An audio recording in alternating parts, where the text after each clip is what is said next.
अस्सलाम वालेकुम everyone, I hope you all are doing well. So last class में हमने अपने कुछ फ़ोटोशॉप के एडवांस रूल्स के बारे में स्टडी किया था, तो आप लोगों को क्लियर इंस्ट्रक्शंस मिल गए होंगे कि किस तरीके से हम अपना काम करते हैं और आप किस तरीके से टेक्स्ट टूल की वेरिएशंस को as a advance Photoshop working use कर सकते हैं। ठीक है जी। सो आज हम अपना नेक्स्ट लेक्चर स्टार्ट करते हैं। सो नेक्स्ट लेक्चर में आज हम सीखेंगे कि किस तरीके से आप अपना एक कलर स्वॉच या कलर बोर्ड या आप कलर बैलेंसिंग किस तरीके से कर सकते हैं। ठीक है जी। क्योंकि कलर बैलेंसिंग करने के लिए सबसे प्रॉपर एक मेन एलिमेंट जो होता है वो ये होता है कि आपको पता होना चाहिए कि कलर थ्योरी क्या होती है। ठीक है जी। तो मैं यहाँ पे सबसे पहले आप लोगों को थोड़ी सी थ्योरी बताना चाहूँगी, क्योंकि जब तक आपको थ्योरी एक्सप्लेन नहीं होगी तो आपके लिए प्रैक्टिकल परफॉर्म करना थोड़ा सा मुश्किल हो जाएगा। ठीक है। सो मैं यहाँ पे टाइप करूँगी कलर थ्योरी व्हाट इज़, चाहे तो आप इंटरेस्ट पे कर लें, चाहे तो आप गूगल पे कर लें, it's totally up to you. दोनों सर्च इंजन्स हैं, दोनों पे आप काम कर सकते हैं। ठीक है। What is colour theory. ठीक है जी। कलर थ्योरी यहाँ पे मैंने आप लोगों को बता दी। बेसिकली कलर थ्योरी क्या होती है। कलर थ्योरी ये होती है कि जिससे आपको बहुत सारी चीज़ें पता चलती हैं कि किन तरीक़ों से आप अपने कलर को जो है वो यूज़ कर सकते हैं। ठीक है। जैसे कि मैं यहाँ पे आपको दिखा रही हूँ कलर थ्योरी, ये एक बच्चे ने या जो भी एक वर्कशीट आप लोगों को यहाँ पे नज़र आ रही होगी। कलर थ्योरी क्या है? Colour is an element of art. Every time उसने अपने बारे में लिखा है, every time I use colour I am creating a colour scheme, this is a colour wheel, the most common colour schemes are listed below. ठीक है। तो उसने कुछ कलर को यहाँ पे इनलिस्टेड किया है, कुछ अपने हिसाब से उसने अपनी वर्कशीट को ड्रॉ किया है। ठीक है। सो यहाँ पे मैं आपको एक और वर्कशीट दिखाना चाहूँगी। ये सारी प्रैक्टिस वर्कशीट्स होती हैं जिसमें आपको जो है वो बहुत सारी चीज़ें नज़र आ जाएंगी। ठीक है। सो ये होती है आपकी बेसिकली कलर थ्योरी, जिसमें आपके कलर व्हील्स बनते हैं। आप चाहे तो इस तरीके का कलर व्हील बना लें। ठीक है। इस तरीके के कलर व्हील भी बनते हैं। सेकेंडली अगर आप चाहें तो इस तरीके के कलर व्हील भी बनते हैं। ठीक है। और जो एक एप्रोप्रिएट कलर व्हील होता है ना, जो हम यूज़ करवाते हैं या जो हम बनवाते हैं, वो ये होता है। ठीक है। ये होता है हमारा कलर व्हील, जिसके अंदर बहुत सारे तरीक़ों के शेड्स आ जाते हैं, बहुत सारे तरीक़ों के टिंट्स आ जाते हैं। हर तरीका आप इसमें देख सकते हैं, हर शेड आपको इसमें मिलेगा, हर टिंट आपको इसमें मिलेगा और हर चीज़ें आपको डिटेल में इसमें एक्सप्लेन होंगी। देखिए जिस तरीके से ये वाला कलर व्हील आपको नज़र आ रहा है, इस कलर व्हील में क्या आपको नज़र आ रहा है? इस कलर व्हील में ये नज़र आ रहा है कि आपको ये मालूम होगा कि हमारे पास 3 बेसिक कलर्स होते हैं जो कि हमारे प्राइमरी कलर्स होते हैं, या जिनको आप ये कह सकते हैं कि जो हमारे बॉटल कलर या ट्यूब कलर या नेचुरल कलर्स होते हैं। ठीक है। वो होते हैं हमारे येलो, रेड एंड आपका blue. Okay. Yellow, red, blue, ये 3 कलर्स होते हैं। एंड देन आपका वाइट और ब्लैक तो आपके साथ होता ही होता है। बाकी के जितने भी आपके कलर्स हैं ये आपके प्राइमरी कलर्स होते हैं। बाकी के आपके जितने भी कलर्स आप बनाते हो जो आपको यहाँ नज़र आ रहे हैं, ग्रीन के शेड्स हैं, लेमन ग्रीन के शेड्स हैं, ग्रीन ऑरेंज के शेड्स हैं, मस्टर्ड के शेड्स हैं, पिंक के शेड्स हैं, रेड के शेड्स हैं, ब्लू के शेड्स हैं, पर्पल है, एक्वा है, टील है, जितने भी आपको यहाँ पे शेड्स नज़र आ रहे हैं ये सब आपके कलर मिक्सिंग पे जाके क्रिएट होते हैं। ठीक है। सो कलर थ्योरी का जो एक मेन एलिमेंट होता है वो ये होता है कि आपने कलर्स को डीपली स्टडी करना है कि किस तरीके से आपने अपने कलर्स को लेके अपनी वर्किंग परफॉर्म करनी है। ठीक है। हमेशा याद रखिएगा कि जब भी आप अपना कोई भी पोस्ट क्रिएट करते हैं, जैसे कि अब आपने कलर थ्योरी देखी, मैं आपको यहाँ पे अब एक पोस्ट दिखाती हूँ। फूड पोस्ट हम देख लेते हैं, या आप कुछ भी देख सकते हैं। मैं यहाँ पे फूड पोस्ट आपको इसलिए दिखा रही हूँ क्योंकि उसके अंदर कलर्स बहुत ज़्यादा होते हैं। ठीक है। अब देखें ये जो फर्स्ट वाला पोस्ट है, इसमें आपको क्लियरली नज़र आ रहा होगा कि कलर की बैलेंसिंग कितनी खूबसूरत तरीके से हुई हुई है। ठीक है। अगर आपका बर्गर जो है, अगर उसने फूड पोस्ट में अपना बर्गर ऐड किया है तो उसका बैकग्राउंड और उसका टेक्स्ट आपस में सिंक्रोनाइज है। ऐसा नहीं हो रहा है कि टेक्स्ट कहीं जा रहा है या हमें टेक्स्ट बिल्कुल ही नज़र नहीं आ रहा, या बैकग्राउंड का कलर इतना ज़्यादा ओवर पावरिंग है कि आपकी जो मिड पिक्चर है या आपकी जो फोरग्राउंड पिक्चर है वो बिल्कुल छुप गई है, वो नहीं नज़र आ रही। ठीक है। सो ये चीज़ आप लोगों को अपने उसमें भी ध्यान में रखनी है कि हमेशा सबसे पहली चीज़ जो होती है वो होती है आपकी कलर बैलेंसिंग। ठीक है। इस पिक्चर में भी, इस पोस्ट में भी आपको नज़र आ रहा होगा कि किस तरीके से उन्होंने टेक्स्ट यूज़ किया है, किस तरीके से उन्होंने अपने कलर को बैलेंस किया है, किस तरीके से उन्होंने अपनी हर चीज़ को मैनेज करके प्रॉपर एक पोस्ट रेडी किया है। अच्छा, इसमें आपको अगर एक और चीज़ आपको अपने ध्यान में रखनी है बनाते वक्त, और आपको ये चीज़ पता भी होनी चाहिए कि जब भी हम कोई पोस्टर रेडी करते हैं, हम कोई पिक्चर रेडी करते हैं, या आप किसी भी पिक्चर से रिलेटेड कोई भी काम कर लें, सो उसमें आपके पास क्या होना चाहिए, उसमें आपके पास ये होना चाहिए कि आप जब भी अपनी नज़र लगाएं, मतलब जैसे आप फर्स्ट अटैम्प्ट में देख रहे हैं, जैसे हम ये पोस्ट फर्स्ट अटैम्प्ट में देख रहे हैं, तो आपको यहाँ पे नज़र आ रहा होगा कि आपकी नज़र हर जगह जा रही है, कि ऊपर 50% भी लिखा है, यहाँ भी नज़र जा रही है, ये वेजिटेबल लिखा है, यहाँ भी नज़र जा रही है, कुछ इन्होंने वेजिटेबल्स को कट करके एज अ बैकग्राउंड यूज़ किया है, यहाँ भी नज़र जा रही है, इन्होंने हॉलो टेक्स्ट इफेक्ट दिया है जो मैंने आपको अभी सिखाया भी है आपकी पिछली क्लासेस में, वहाँ पे भी हमारी नज़र जा रही है, इन्होंने एक बर्गर को लिया हुआ है और नीचे शेडो क्रिएट किया हुआ है, जिसकी वजह से वो बर्गर जो है वो अपने फोरग्राउंड इमेज पे जो है वो एक मेन एलिमेंट शो कर रहा है। ठीक है, हमारी वहाँ भी नज़र जा रही है। ऐसा नहीं है कि हमारी नज़र सिर्फ बर्गर पे जा रही है और हमारे टेक्स्ट छुप रहा है, या हमें नज़र नहीं आ रहा है, या हमारे लिए कलर इतना ज़्यादा ओवरपावरिंग है कि हमारी आंखों में चुभ रहा है। ऐसा नहीं है। उन्होंने जो भी अपने बैकग्राउंड, अपने फोरग्राउंड को देखते हुए अपने बैकग्राउंड के कलर बहुत ज़्यादा, बहुत खूबसूरती से बैलेंस किए हैं। इसी तरीके से इसी चीज़ को कहते हैं कलर बैलेंसिंग। अब आपके पास दो तरीके होते हैं, या तो आप सेम कलर पैलेट यूज़ कर लें, या तो आप कंट्रास्ट कलर पैलेट यूज़ कर लें। ठीक है, मैं आपको अभी थोड़ी देर में बताऊंगी कि कलर्स की डिफ्रेंशिएशन किस तरीके से होती है।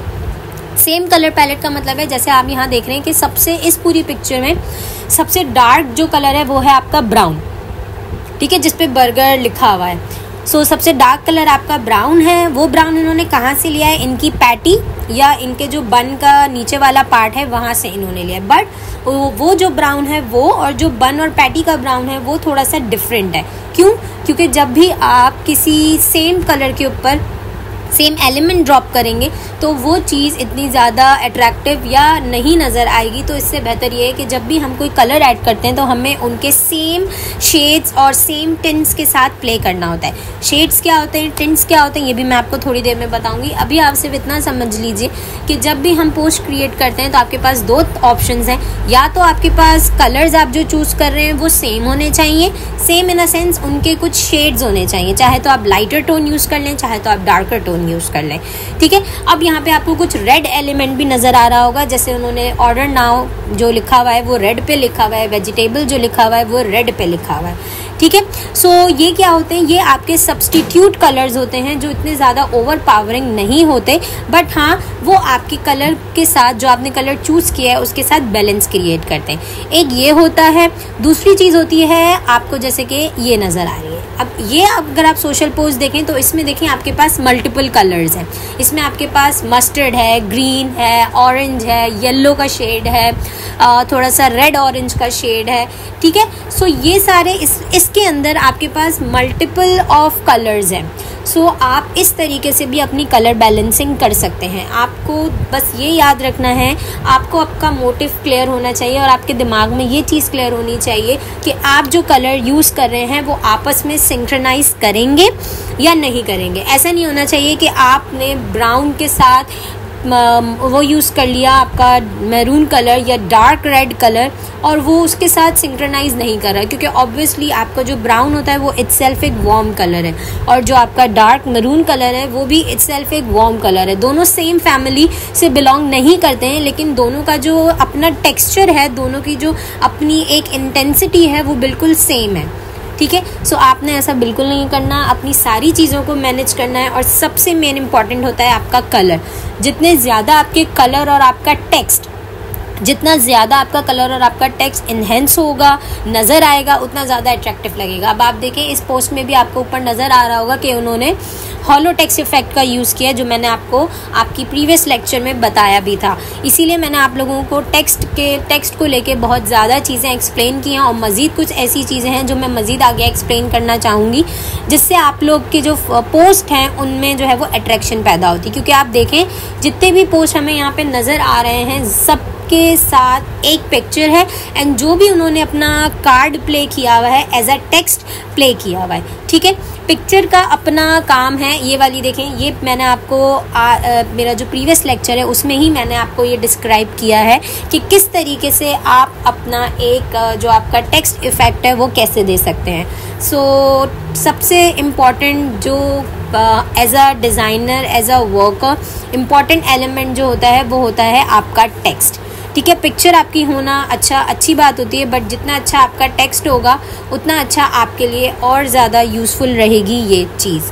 आई होप कि आपको समझ में आया होगा कि आप कलर बैलेंसिंग किस तरीके से करते हैं। तो हम चलते हैं कलर के नेक्स्ट टॉपिक की तरफ। ओके जी, कलर के नेक्स्ट टॉपिक के लिए हम यहाँ पे जो हमने कलर व्हील निकाला था हम वो चूज़ कर लेते हैं। बैक पे जाके जो हमारा कलर व्हील है ये फूड पोस्ट के पहले, ठीक है, ये वाला जो कलर व्हील है, ताकि मैं आप लोगों को बता सकूं कि कितने तरीके के शेड्स और कितने तरीके के टिंट्स और किस तरीके की पिक्चर होती है और आप किस tरीके से अपने कलर्स को रीड कर सकते हैं और आपके लिए वो यूज़फुल भी रहेगा और आपको वो चीज़ क्लियर भी हो जाएगी। ठीक है, तो मैंने यहाँ पे अपनी पिक्चर सेव कर ली है and then what I have to do, simply I firstly get my Photoshop open, जो ऑलरेडी मैंने ओपन किया हुआ है, and then I'll open a new document by pressing Ctrl N in my keyboard in my laptop and just click on a create.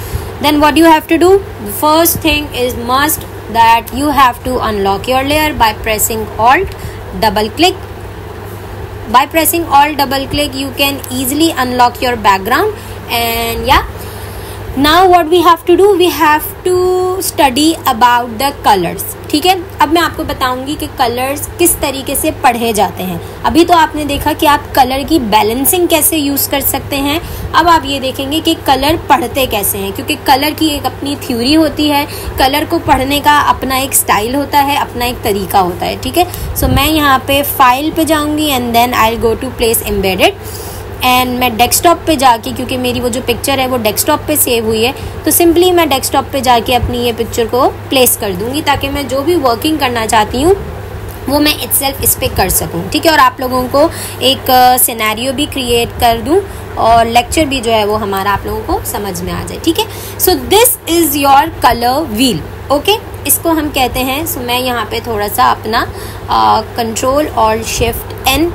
Layer लेके आप लोगों को थोड़ा सा डिस्क्राइब करूँगी इन अ फॉर्म ऑफ रिटन वे, ताकि आप लोगों को समझ में आए। ठीक है, इसको हम कहते हैं, हमारा ब्लैक कलर हम सेलेक्ट कर लेते हैं अपने स्वॉच बॉक्स में से, ताकि वाइट आपको जो भी बता रही हूँ मैं वो आपको क्लियर हो सके। ठीक है, so this is our colour wheel. Okay, then थोड़ी सी इसकी जो स्मूदनिंग है, फ्लो जो है वो मैं थोड़ा सा 50% कर देती हूँ या 49, एंड स्मूदनिंग जो है वो मुझे इतनी ज़्यादा नहीं चाहिए, सो आई गो विद द 60%, ताकि मैं जो लिख रही हूँ वो आप लोगों को नज़र आए। ठीक है, so this is your colour wheel. Okay, colour wheel में आप लोगों को, आप गौर से देखें, इसमें आपको मल्टीपल चीज़ें नज़र आ रही होंगी। मैं आपको थोड़ा सा जूम इन करके भी दिखा देती हूँ। ठीक है, अच्छा जी, अब सबसे पहले मैंने बात की थी प्राइमरी कलर्स की। ठीक है, प्राइमरी कलर्स आपके कहाँ हैं, ये आपका येलो कलर, ठीक है, आपका ब्लू कलर, आपका रेड कलर।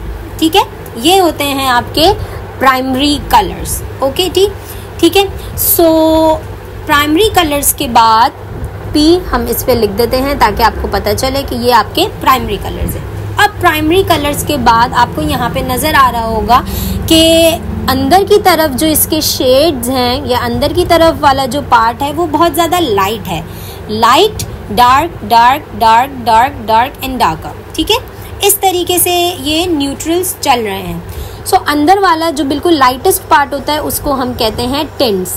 क्यों कहते हैं टिंट्स? उसको हम टिंट्स इसीलिए कहते हैं क्योंकि लड़कियां जो गर्ल्स होती हैं वो ज़्यादा इस चीज़ से फेमिलियर होंगी कि आप जब भी अपने फेस पे कोई टिंट यूज़ करते हो वो बहुत लाइट होता है।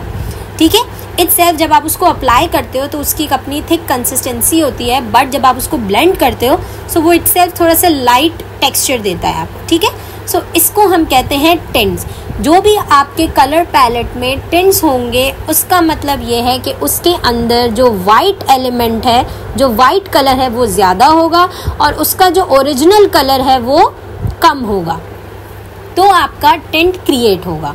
ठीक है, अब आप देख रहे होंगे बीच में आपको एक नॉर्मल सा पोर्शन नज़र आ रहा है जो कि ना इतना लाइट है ना इतना डार्क है। बिल्कुल मिडिल पोर्शन में है, बिल्कुल मिडिल पे है, ना कि वो उसमें आपको लग रहा है कि इतनी ज़्यादा शेडो दिया हुआ है, इतना ज़्यादा ना कि उसमें आपको टिंट नज़र आ रहा होगा। तो इसको हम कहते हैं टोन। ओके, इसको हम कहते हैं tone. Tone in a sense, tone का मतलब होता है थोड़ा सा ग्रे एलिमेंट, ना तो वाइट इतना ज़्यादा है, ना तो ब्लैक इतना ज़्यादा है, ना तो उसमें कलर अपना इतना ज़्यादा है। बैलेंस चल रहा है, एक न्यूट्रल शेड्स होते हैं जिन पे आप वर्किंग कर सकते हो इजीली और बहुत अच्छी कलर पैलेट निकाल सकते हो। ठीक है, लास्टली आपको यहाँ पे नज़र आ रहा होगा, ये जो आपका लास्ट वाला सर्कल है, यहाँ पे आपको सिर्फ डार्कर शेड्स नज़र आ रहे होंगे। ठीक है, why? Because these all are your shadows. ठीक है, आपको जब भी अपने कलर में कोई शेडो क्रिएट करना है, कोई आपको अपने कलर में डार्क एलिमेंट यूज़ करना है, तो आप शेडोज़ की तरफ जा सकते हैं। शेडोज़ का मतलब क्या होता है, इसमें ब्लैक एलिमेंट ज़्यादा होता है एंड कलर का जो अपना एलिमेंट होता है ओरिजिनल, वो कम होता है। ठीक है, so these are 3 things that you have to be in take it in your mind, just like shadow, tone and tints. These 3 things are very important if you are working with the color theory or if you are working with the color palette. Okay, second terminology क्या होती है इसकी, जो आपका original colour होता है। For example मैं बस अपने अंदाजे से, अगर आपका ये वाला येलो कलर ओरिजिनल कलर है तो इसको हम कहते हैं ह्यू, HUE, ह्यू।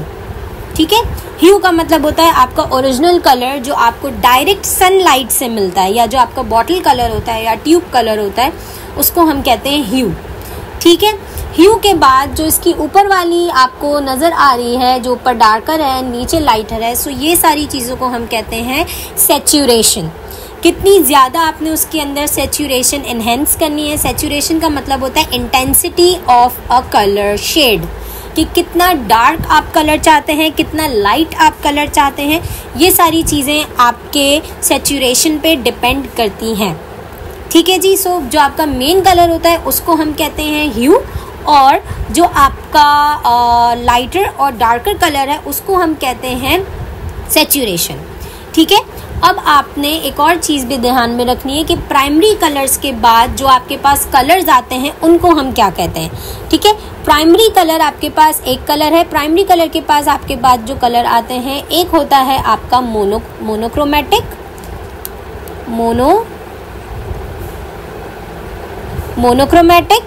एक होता है आपका एनोगुलस कलर पैलेट, एक होता है आपका complementary colour palette, complementary colour palette. Okay, so अब हम ये 3 चीज़ें पढ़ेंगे कि इन 3 चीज़ों को आप किस तरीके से डिफ्रेंशिएट कर सकते हैं, और ये 3 चीज़ें अपने आप में किस तरीके से एक ब्यूटीफुल एलिमेंट क्रिएट करती हैं। ये सारी चीज़ें कलर व्हील में इसलिए ज़रूरी होती हैं क्योंकि हम जब भी वर्किंग करते हैं तो हमें सबसे पहले ये ध्यान में रखना होता है कि हमें काम किस पे करना है। या तो हम अपने टिंट्स पे काम करेंगे, या तो हम अपनी टोन पे काम करेंगे, या तो हम अपने शेडोज़ पे काम करेंगे, या हम अपनी ह्यू पे काम करेंगे with the help of saturation. ठीक है, सो आपने हमेशा ये चीज़ याद रखनी है कि आपने वर्किंग किस पे करनी है। जब भी आपने अपना कोई पोस्ट रेडी करना है, या जब भी आपने अपनी किसी भी चीज़ पे वर्किंग करनी है, तो आपने ये चीज़ ध्यान में रखनी है कि सबसे पहले आपको चूज़ करना है कि आपने सिर्फ टिंट्स पे काम करना है, मीन्स पेस्टल टोन्स। टिंट्स को हम अपनी लैंग्वेज में पेस्टल टोन्स भी कह सकते हैं, जिसमें थोड़ा सा लाइट और थोड़ा सा वाइट एलिमेंट ज़्यादा होता है। ठीक है, या आपको टोन्स में काम करना है जो कि ना इतने ज़्यादा डार्क होंगे ना इतने ज़्यादा लाइट होंगे, मिडल फॉर्म में होंगे, ताकि आप इजीली उस पर वर्किंग कर पाओ। या आपको सिर्फ शेडोज़ पे काम करना है। शेडोज़ का मतलब होता है सिर्फ डार्कर एलिमेंट। ठीक है, अगर आप अपने पोस्ट पे डार्कर एलिमेंट ले रहे हो, अगर आपका बैकग्राउंड का जो आपका कलर है वो डार्क है, आपके टेक्स्ट का कलर डार्क है, तो कोशिश ये कीजिएगा कि आपकी जो पिक्चर हो उसके अंदर थोड़े से वाइब्रेंट कलर हो। ठीक है, ताकि आपकी दोनों चीज़ें बैलेंस रहें। ऐसा नहीं होना चाहिए कि आपकी पिक्चर का कलर भी जो है वो शेडो से बिल्कुल मिलता जुलता है, सो तो ना आपको फोरग्राउंड पर कुछ नज़र आएगा, ना आपको आपको बैकग्राउंड आपका क्लियर होगा, दोनों चीज़ें आपस में मर्ज हो जाएंगी, कोलैप्स कर जाएंगी, ठीक है। सो वो एक अच्छी बात नहीं होती। अगर आपको इन तीनों चीज़ों पे वर्किंग नहीं करनी है, so then you can easily go for the hue. आप अपना जो नेचुरल कलर है वो सेलेक्ट कर लें एंड देन आप सैचुरेशंस के साथ प्ले करें। सेम कलर फैमिली में रह के आप उसकी सैचुरेशंस के साथ प्ले करें। कहीं आप लाइट कलर्स दे दें, कहीं आप डार्क कलर्स दे दें। अगर आपकी जो पिक्चर है उसके अंदर कोई ऐसा एक पॉपअप कलर है, जैसे रेड एक पॉपअप कलर होता है, आपका ब्लू एक पॉपअप कलर है, आपका पर्पल एक पॉपअप कलर है, अगर इस तरीके का कोई पॉपअप कलर एलिमेंट्स हैं तो आप वो भी ऐड कर सकते हैं, ठीक है जी। सो अब हम पढ़ते हैं कि हमारे ये जो मोनोक्रोमैटिक, एनॉग्युलस और कॉम्प्लीमेंट्री कलर्स हैं इनको आप कैसे पढ़ेंगे। ओके जी, सो क्रोमैटिक, एनॉग्युलस, कॉम्प्लीमेंट्री को डिफाइन करने के लिए मैं सबसे पहले जो मैंने ये वर्किंग की है इसको मैं इरेज कर देती हूँ बाय प्रेसिंग ई। इरेजर मेरे पास अपेयर हो जाएगा एंड देन मैं यहाँ पे मेरा बैकग्राउंड इरेजर सेलेक्ट है, सो मैं यहाँ पे अपना नॉर्मल इरेजर सेलेक्ट करके थोड़ा सा ब्रश साइज इंक्रीज करूँगी ताकि मैं एक ही तरीके से इसको जो है वो इरेज कर पाऊँ, ठीक है जी। सबसे पहले हम देख लेते हैं मोनोक्रोमैटिक क्या होते हैं। मोनोक्रोमैटिक क्या होते हैं? मोनोक्रोमैटिक होते हैं that you are having a same colour family, these are monochromes, ठीक है। एक ही कलर है, उसके डार्कर शेड्स भी हैं और उसके लाइटर शेड्स भी हैं, दिस इज कॉल्ड मोनोक्रोमैटिक। कोई भी कलर का मोनोक्रोमैटिक हो सकता है, ज़रूरी नहीं है कि आप सिर्फ एक ही कलर का मोनोक्रोमैटिक लें। अगर आप ग्रीन पे देख रहे हैं, so this palette itself is a monochromatic palette, ठीक है, क्योंकि इसमें मज़ीद अपने खुद के टिंट्स हैं, अपने खुद के शेड्स हैं। सो मोनोक्रोमैटिक का मतलब होता है, mono means one, chromatic means colour, ठीक है। मोनोक्रोमैटिक का मतलब होता है कि mono means one and chromatic means colour, इसीलिए इसको कहते हैं मोनोक्रोमैटिक।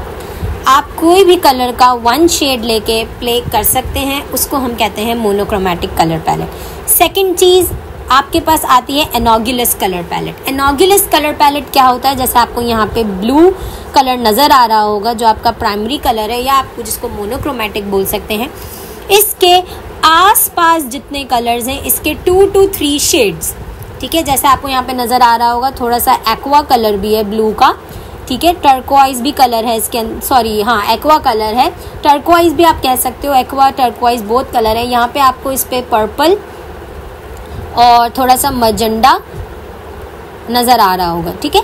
सो ये जो फैमिली है आपकी, आसपास के जो कलर्स होते हैं इनको हम कहते हैं एनॉग्युलस, ठीक है, इनको हम कहते हैं एनॉग्युलस कलर पैलेट, ओके। एनॉग्युलस की स्पेलिंग थोड़ी सी एनॉग्युलस, ठीक है, इनको हम कहते हैं एनॉग्युलस कलर पैलेट।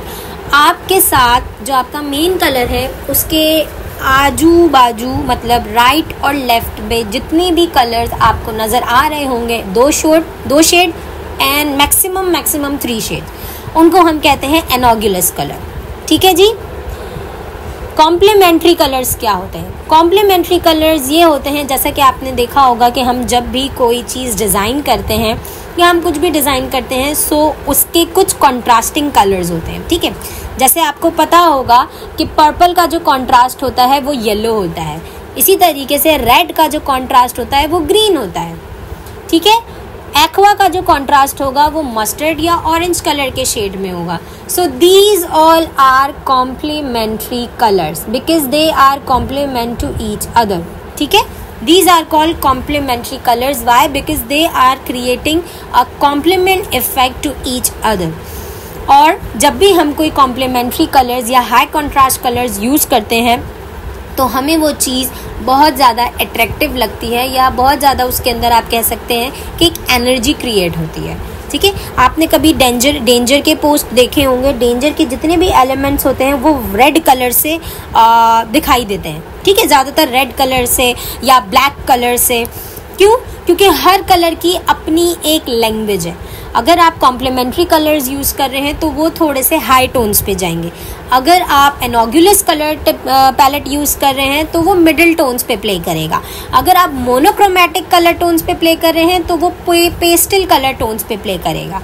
सो आपने हमेशा याद रखना है कि कोई भी काम करने से पहले आपको कलर थ्योरी को एक्सप्लेन करके डिफाइन कर लेना है कि that yes I am doing this and I want to make this. मैं ये कलर पैलेट यूज़ कर रही हूँ या मैं ये कलर पैलेट यूज़ कर रहा हूँ। वाई? बिकॉज मुझे जो है वो या तो कॉम्प्लीमेंट्री कलर पैलेट पे काम करना है, या तो मोनोक्रोमेटिक कलर पैलेट पे काम करना है, या तो एनोगुलस कलर पैलेट पे काम करना है। आई होप कि आपको कलर थ्योरी एक्सप्लेन हुई होगी कि किस तरीके से हम कलर्स की वर्किंग करते हैं, किस तरीके से आप कलर्स पे काम कर सकते हैं, किस तरीके से आप कलर्स को एनहेंस कर सकते हैं। सो आपने ये चीज़ हमेशा अपने माइंड में रखनी है ताकि जब भी आगे जाके आप अपनी कलर पे वर्किंग करें, क्योंकि पोस्ट बनाने के लिए, अपना ज़िंदगी का कोई भी काम करने के लिए, अगर आप फोटोशॉप पे वर्किंग कर रहे हैं या कहीं भी वर्किंग कर रहे हैं, सबसे मेन एलिमेंट होता है आपका कलर की बैलेंसिंग। ओके जी, मैं यहाँ पे कुछ पोस्ट ऐड कर रही हूँ जिसमें आपको डिटेल में और ज़्यादा एक्सप्लेनेशन मिल जाएगी। सबसे पहला जो आपका पोस्ट है वो है मोनोक्रोमेटिक पोस्ट, ठीक है। तो इस पोस्ट में आप देख सकते हैं कि जितने भी कलर बैलेंस हुए हुए हैं वो सब एक ही फैमिली से बिलोंग करते हैं, ठीक है। सो मोनोक्रोमेटिक का मतलब मैंने आपको ऑलरेडी बताया था और आप लोग को यहाँ पे एक्सप्लेन भी हो रहा होगा कि किस तरीके से उन्होंने अपने बैकग्राउंड को, अपने फोरग्राउंड को, अपनी पिक्चर्स को, अपने टेक्स्ट को, किस तरीके से उन्होंने अगर कोई एक एलिमेंट भी यूज़ किया है, कोई अगर डिज़ाइन एलिमेंट भी है तो वो भी किस तरीके से इतनी खूबसूरती के साथ ब्लेंड हुआ है अपने ही मोनोक्रोमेटिक शेड्स में। कहीं पे टिंट्स यूज़ हुए हैं, कहीं पे शेड्स यूज़ हुए हैं। As comparison to with your foreground image उन्होंने अपनी हर एक पोस्ट को बैलेंस करा है और इस पोस्ट को हम कहते हैं मोनोक्रोमेटिक पोस्ट, क्योंकि इसमें एक ही फैमिली के कलर्स हैं और कुछ सिमिलर हैं, कुछ शेड्स हैं, कुछ ह्यूज पे काम हुआ है, कुछ टोन पे है, कुछ आपके शेड्स हैं और कुछ आपके टिंट्स हैं, ठीक है। सो आपने मोनोक्रोमेटिक कलर पैलेट को हमेशा, अगर आप मोनोक्रोमेटिक कलर पैलेट बना रहे हैं तो आपके पास सबसे पहले उसकी रिसर्च होनी चाहिए कि किस तरीके से मोनोक्रोमेटिक पैलेट्स वर्क करते हैं और जो एग्जिस्ट हुए हुए हैं उनमें से भी आप रिसर्च करके बहुत सारे आइडियाज़ को ले सकते हैं ताकि आपको ईजिली जो है वो एक आइडिया मिल सके, ठीक है जी। नेक्स्ट जो है आपका वो है आपका एनोगुलस कलर पैलेट। एनोगुलस कलर पैलेट के जो पोस्ट हैं वो आपको यहाँ पे एक्सप्लेन हो चुके होंगे कि सिमिलर फैमिलीज़ हैं, ठीक है। मैंने आपको यही बताया था कि एनोगुलस कलर पैलेट क्या होते हैं, आपके कलर पैलेट में से 2 या 3 शेड, ठीक है। आपके जो आसपास के शेड्स होते हैं उसमें से आप 2 शेड्स ले सकते हो, 3 शेड्स ले सकते हो। तो आपको यहाँ पे डिटेल में एक्सप्लेन हो रहा होगा और आपको समझ भी आ रहा होगा कि किस तरीके से उन्होंने अपने एनोगुलस कलर स्कीम को लेके या कलर पैलेट को लेके इस चीज़ को डिफ़ाइन किया है, एक्सप्लेन किया है और आपको वो चीज़ क्लियर हुई होगी, ठीक है। यहाँ पर आप देख सकते हैं बहुत सारे कलर्स हैं, येलोज़ हैं, रेड हैं, ऑरेंज है, मल्टीपल ऑफ कलर्स हैं।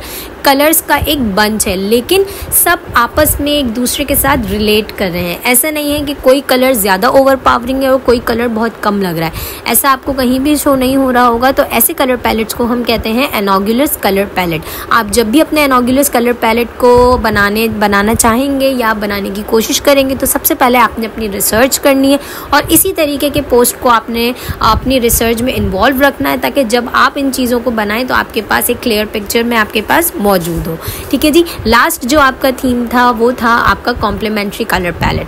कॉम्प्लीमेंट्री पोस्ट जिस तरीके का आपको नज़र आएगा जिसमें आप साफ देख रहे हैं कि एक आपका जो पर्पल कलर है वो सीधा सीधा कॉम्प्लीमेंट होता है आपके येलो से, ठीक है। तो आप यहाँ देख रहे हैं एक हाई कॉन्ट्रास्ट जो है वो डेवलप हुआ हुआ है इस पोस्ट के अंदर, चाहे उन्होंने टेक्स्ट में यूज़ किया हो, चाहे उन्होंने बैकग्राउंड में यूज़ किया हो या किसी भी चीज़ में यूज़ किया हो। तो यहाँ पे आपको एक डिटेल में एक स्ट्रक्चर मिल रहा होगा कि अगर आप हाई कॉन्ट्रास्ट या कॉम्प्लीमेंट्री पोस्ट को क्रिएट करते हैं तो किस तरीके से आप अपने डिज़ाइन एलिमेंट्स, किस तरीके से आप अपने टेक्स्ट, किस तरीके से आप अपनी फोरग्राउंड और किस तरीके से आप अपनी बैकग्राउंड में अपने सारे कलर्स को देखते हुए, दोनों जो आपके कॉम्प्लीमेंट्री कलर्स हैं उनको देखते हुए आपने काम करना है, ठीक है।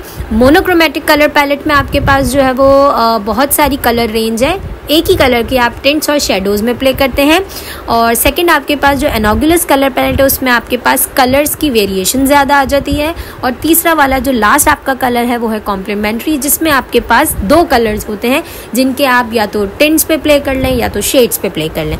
आई होप कि आपको आज की क्लास समझ में आई होगी कि किस तरीके से आप अपनी कलर थ्योरी को रीड कर सकते हैं, किस तरीके से आप अपने कलर्स को मैनेज कर सकते हैं, आप किन किन कलर्स पे वर्किंग कर सकते हैं, किन किन तरीकों से उनको फॉलो कर सकते हैं, कौन कौन से ऐसे शेड्स हैं, कौन कौन से ऐसे टिंट्स हैं जो आपको आपकी वर्किंग में हेल्प करेंगे।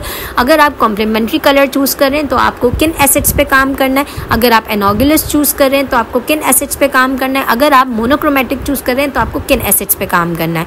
ठीक है जी। सो मेरी आपसे रिक्वेस्ट है कि काइंडली प्लीज़ मेरी एडवांस वीडियोस को देखने से पहले सबसे पहले आप मेरी बेसिक वीडियोस पे जो है वो फोकस करें और उनको स्किप करके ना देखें, उनको पॉज करके, उनको पॉज प्ले करके प्रैक्टिकली परफॉर्म करें ताकि आपको वो चीज़ क्लियर हो सके और आपको आगे जाके कोई भी मसला ना हो जब आप मेरी एडवांस वीडियोस को देख के उन पे वर्किंग करें।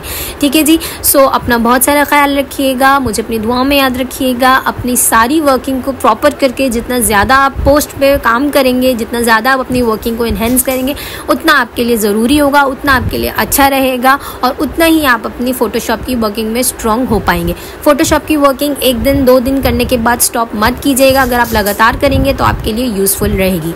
मैं आपसे मिलती हूँ नेक्स्ट क्लास में। अपना बहुत सारा ख्याल रखिएगा। Take care. अल्लाह हाफ़िज़।